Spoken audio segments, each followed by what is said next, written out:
إن الحمد لله نحمده ونستعينه ونستغفره ونستهديه ونعوذ بالله من شرور أنفسنا ومن سيئات أعمالنا من يهد الله فلا مضل له ومن يضلله فلا هادي له أشهد أن لا إله إلا الله وحده لا شريك له وأشهد أن سيدنا محمدا عبده ورسوله لا نبي بعده اللهم صل وسلم وبارك وأنعم على رسولنا وشفيعنا وقدوتنا ومولانا محمد صلى الله عليه وسلم وعلى آله وأصحابه ومن تبعهم بإحسان إلى يوم الدين أما بعد فيا عباد الله أوصيكم وإياي نفسي بتقوى الله فقد فاز المتقون كما قال الله تعالى في كتابه الكريم وهو أصدق القائلين أعوذ بالله من الشيطان الرجيم يا أيها الذين آمنوا اتقوا الله حق تقاته ولا تموتن إلا وأنتم مسلمون وقال تعالى يا أيها الناس اتقوا ربكم الذي خلقكم من نفس واحدة وخلق منها زوجها وبث منهما رجالا كثيرا ونساء واتقوا الله الذي تساءلون به والأرحام إن الله كان عليكم رقيبا. Hadirin jamaah Jumat hafizakumullah. Alhamdulillah, bersyukur kita kepada Allah Subhanahu wa taala dari sekian waktu kehidupan yang Allah masih amanahkan kepada kita. Kita masih diberikan kesempatan hidup dan terpilih oleh Allah Subhanahu wa taala untuk menunaikan ibadah Jumat berjamaah. Kita bersyukur kepada Allah Subhanahu wa taala masih diizinkan untuk mendatangi rumahnya di antara rumah-rumahnya di muka bumi ini, yaitu di Masjid Bilal bin Rabah. Kita bersyukur kepada Allah masih bisa menikmati berzikir, masih bisa bermunajat, salat dan seluruh amal kebaikan lainnya, yang semoga itu keseluruhannya menjadi timbangan amal kebaikan di akhirat kelak. Karena bahagianya orang yang beramal adalah ketika amalnya diterima oleh Allah Subhanahu wa taala. Selawat dan salam tak lupa kita haturkan kepada junjungan kita Nabi besar Muhammad sallallahu alaihi wasallam, sang pendidik yang agung yang telah mendidik generasi terbaik, yaitu generasi sahabat. Seorang ahli sejarah Islam, Dr. Syekh Munir Ghadban mengatakan, tidaklah Rasulullah sallallahu alaihi wasallam wafat kecuali Rasulullah telah meninggalkan 2000 orang pemimpin. Sebuah karya yang sangat penting yang dicapai dalam waktu kurang dari 23 tahun. Dan 2000 pemimpin itu cukup untuk memimpin bumi ini, bukan hanya jazirah Arab, tapi untuk memimpin bumi ini, mengembalikan cahaya Allah di buminya. Hadirin jamaah Jumat rahimakumullah, tak lupa khatib berwasiat kepada diri khatib pribadi dan juga kepada para jamaah sekalian. Marilah selalu kita tingkatkan ketakwaan kita kepada Allah Subhanahu wa taala. Karena sebaik-baik bekal adalah takwa. Wa tazawwadu fa inna khairaz zadi taqwa. Oleh karena itu, khatib berharap ini menjadi Jumat terbaik bagi kita semua. Maka agar Jumat ini tidak menjadi sia-sia, khatib mengingatkan kembali, mari kita jaga lisan kita selama khatib sedang berkhutbah. Jaga tangan kita dari memainkan handphone agar khutbah Jumat ini tidak menjadi sia-sia. Ma'asyiral muslimin rahimakumullah. Ketika seluruh ajaran Islam sampai kepada kita melalui jalur sahabat Nabi sallallahu alaihi wasallam, baik dengan Qur'annya, baik dengan hadisnya, yang mungkin luput dari kita, yaitu data bahwa 67% jalur periwayatan tersebut adalah berpusat kepada sahabat-sahabat Rasulullah yang saat itu berusia sangat muda. bukan sahabat tua, bukan sahabat sesenior Abu Bakar, Utsman, Umar radhiyallahu anhum. Namun 67% periwayatan hadis berpusat kepada sahabat Nabi yang 7 yang usianya sangat muda saat itu. Ada Abu Hurairah yang menjadi perawi hadis terbanyak, yaitu 5.374 hadis. Ada wanita yang istimewa, Ummul Mukminin Aisyah radhiyallahu anha. Ada Abdullah bin Abbas radhiyallahu anhuma, yang ketika Rasulullah wafat usia Abdullah bin Abbas baru sekitar 13 atau 14 tahun. Dan juga ada Abdullah bin Umar, anak dari Umar bin Khattab. Adapun yang 3 sahabat Ansar, yaitu Anas bin Malik, kemudian Abu Sa'id Al-Khudri, dan juga Jabir bin Abdullah radhiyallahu anhum. Hadirin yang dirahmati Allah Subhanahu wa taala, apa pentingnya data yang khatib bacakan? Untuk menjawabnya, marilah kita renungi. Kita lihat Allah berfirman dalam Al-Qur'an. Yang pertama, ketika Allah mencontohkan sosok yang tidak ada duanya dalam penegakan tauhid, yaitu Nabi Ibrahim alaihissalam. Saat Nabi Ibrahim menghancurkan patung-patung itu, bukankah Al-Quran mengungkapkan, qalu sami'na fatay yadhkuruhum yuqalu lahu Ibrahim. Mereka berkata, kami dengar ada seorang pemuda yang mencela berhala-berhala ini yang bernama Ibrahim. Ibrahim alaihissalam yang usianya disebutkan usia fata, yaitu usia muda. Saat ia sudah memiliki iman yang kokoh, ia tidak rela masyarakatnya berbuat kemusyrikan.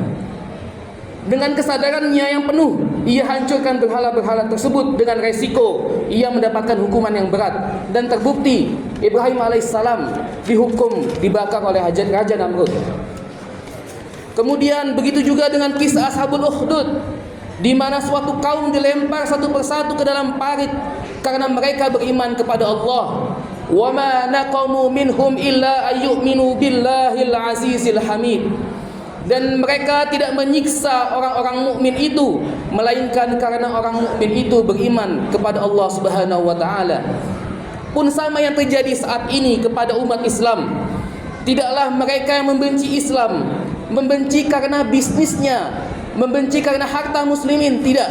Tapi mereka yang membenci Islam adalah karena muslimin beriman kepada Allah Subhanahu wa taala. Begitulah Allah mengabadikan dalam Al-Qur'an. Kembali ke kisah Ashabul Ukhdud. Dalam kitab tafsir disebutkan bagaimana satu anak muda dengan hidayah Allah bisa mengantarkan umatnya menjadi masyarakat yang beriman. Seorang anak muda. Allah juga mengisahkan tentang Ashabul Kahfi. Nahnu naqussu 'alaika naba'ahum bil haqq innahum fityatun amanu bi rabbihim wa zidnahum huda. Kami kisahkan kepada Muhammad sallallahu alaihi wasallam cerita ini dengan benar. Sesungguhnya mereka adalah pemuda-pemuda yang beriman kepada Tuhannya, dan kami tambah pula untuk mereka petunjuk. Mereka adalah para pemuda yang menyelamatkan agamanya dari fitnah, yang tidak ridha menggadaikan iman mereka. Mereka lalu masuk lari ke dalam gua ketika tidak ada solusi yang lain. Berapa usia mereka? Allah menyebutkan fityatun. Mereka anak-anak muda semua. Hadirin jamaah Jumat rahimakumullah. Maka sebagai renungan kita semua, wahai pemuda, wahai anak muda, bukankah nanti di akhirat kelak kita akan dimintai pertanyaan, akan dimintai menjawab pertanyaan Allah, an umrihi fima afna wa an syababihi fima abla. Siapkah kita menjawab pertanyaan ini di hadapan Allah? Jika masa muda kita hanya kita isi dengan senda gurau, hanya kita isi dengan permainan, kita isi dengan gadget yang melalaikan, dengan game online mabar yang melalaikan, malam hari mungkin dihabiskan dengan kesia-siaan, bahkan na'udzubillah kita isi dengan kemaksiatan. Bisakah nanti kita menjawab pertanyaan ini di hadapan Allah?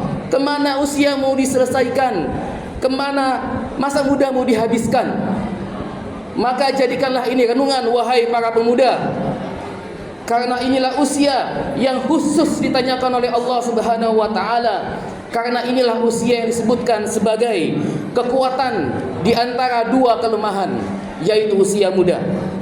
Hadirin yang dirahmati Allah Subhanahu wa taala. Dan bagi kita para orang tua, para pendidik semua, ketahuilah, memperhatikan generasi muda, mendidik generasi muda, berarti kita sedang memperhatikan dan mendidik generasi yang akan membangkitkan peradaban. Karenanya kita sedang berebut dengan kebatilan, karena kebatilan juga menyasar anak-anak muda kita. Kalau yang hak diam saja, maka anak-anak muda kita akan diambil oleh kebatilan. Maka jangan pernah letih, janganlah kita malas, janganlah kita kalah dengan yang batil, karena yang batil pun siap berlelah-lelah. Karenanya marilah kita serius mendidik anak-anak muda kita, karena yang batil pun tidak sedikit telah mengeluarkan dana untuk menghancurkan mereka. Lelah, penat, letih, sakit biasa. Bukankah Allah berfirman, in takunu ta'lamuna fa innahum ya'lamuna kama ta'lamun wa tarjuna minallahi ma la yarjun. Jika kamu menderita kesakitan, kelelahan, maka sesungguhnya mereka pun menderita kesakitan pula sebagaimana kita menderitanya. Tapi kita punya harapan di sisi Allah yang mereka tidak punya. Ma'asyiral muslimin rahimakumullah, Hashim Ar-Rifai menuliskan sebuah syair yang berbicara tentang pemuda Islam. Beliau mengatakan, akankah masa lalu yang gemilang itu kembali? Sungguh saya larut kepada masa lalu kebesaran umat Islam, karena kami pernah membangun sekian masa lamanya kebesaran di muka bumi ini, yang ditopang oleh anak-anak muda yang memiliki cita-cita yang sangat tinggi. Anak muda yang melalui jalan yang sulit, tapi mereka berhasil menaklukkannya. Dan mereka tidak mengenal kecuali hanya Islam ini agama. Di siang hari kalian saksikan mereka adalah para kesatria yang menggedor benteng-benteng kemunafikan dan kemusyrikan. Tapi kalau di malam hari kalian tidak jumpai mereka kecuali mereka sedang bersujud kepada Allah Subhanahu wa taala. Itulah Islam melahirkan generasi ini, para pemuda yang ikhlas, yang merdeka dan amanah. Kita harus rebut generasi ini dari tangan orang-orang yang memperjuangkan kebatilan, karena di depan kita ada kebesaran Islam, dan kebesaran itu ada di pundak pemuda-pemuda kita. Barakallahu li wa lakum fil Qur'anil azim wa nafa'ani wa iyyakum bima fihi minal ayati wa dzikril hakim wa taqabbalallahu minna wa minkum tilawatahu innahu huwal ghafurur rahim. Allahumma shalli ala sayyidina Muhammad wa ala ali sayyidina Muhammad. Alhamdulillah hamdan katsiran tayyiban mubarakan fih kama yuhibbu rabbuna wa yarda. Alhamdulillah hamdan kama amar. Ashhadu an la ilaha illallah wahdahu la syarika lah irghaman liman jahada bihi wa kafar. Wa ashhadu anna sayyidina Muhammadan abduhu wa rasuluh sayyidul insi wal bashar. Faqala Allah ta'ala, a'udzu billahi minasy syaithanir rajim. Ya ayyuhalladzina amanu taqullaha wa qulu qawlan sadida yuslih lakum a'malakum wa yaghfir lakum dhunubakum wa man yuti'illaha wa rasulahu faqad faza fawzan 'azima. Wa qala ta'ala, innallaha wa malaikatahu yusalluna 'alan nabi ya ayyuhalladzina amanu sallu 'alaihi wa sallimu taslima. Allahumma salli ala sayyidina Muhammad wa ala ali sayyidina Muhammad wa ala anbiya'ika wa rusulika wa malaikatil muqarrabin. Wardallahumma 'anil khulafa'ir rasyidin Abi Bakrin wa Umar wa Uthman wa Ali wa an baqiyatis sahabati wat tabi'in wa tabi'it tabi'in lahum bi ihsanin ila yaumiddin wa 'alaina ma hum bi rahmatika ya arhamar rahimin. Allahumma ighfir lil mu'minina wal mu'minat wal muslimina wal muslimat al ahya' minhum wal amwat innaka sami'un qaribun mujibud da'wat wa ya qadiyal hajat. Allahumma a'izzal islam wal muslimin wa adhil asyirka wal musyrikin wansur man nasara ad-din wahdul man khadala al-islam wal muslimin wa dammir a'da'aka a'da' ad-din wa 'ali kalimataka ila yaumiddin. Allahumma ansur ikhwanana al-muslimina fi Gazzah. Allahumma ansur ikhwanana al-muslimina fi Filistin. Allahumma ansur ikhwanana al-muslimina fi kulli makan wa fi kulli zaman. Allahumma la tada' lana fi maqamina hadha dhanban illa ghafartah ولا هما إلا فرجته ولا عيبا إلا شترته ولا مريضا إلا شفيته ولا دينا إلا قضيته ولا حاجة من حوائج الدنيا والآخرة إلا قضيتها ويسرتها يا رب العالمين. اللهم اصلح لنا ديننا الذي هو عصمة أمرنا، واصلح لنا دنيانا التي فيها معاشنا، واصلح لنا آخرتنا التي فيها معادنا، واجعل الحياة زيادة لنا في كل خير، واجعل الموت راحة لنا من كل شر. ربنا ظلمنا أنفسنا وإن لم تغفر لنا وترحمنا لنكونن من الخاسرين. ربنا آتنا في الدنيا حسنة وفي الآخرة حسنة وقنا عذاب النار. عباد الله، إن الله يأمر بالعدل والإحسان وإيتاء ذي القربى وينهى عن الفحشاء والمنكر والبغي يعظكم لعلكم تذكرون. واذكروا الله العظيم يذكركم واشكروه على نعمه يزدكم ولذكر الله أكبر. أقم الصلاة. الله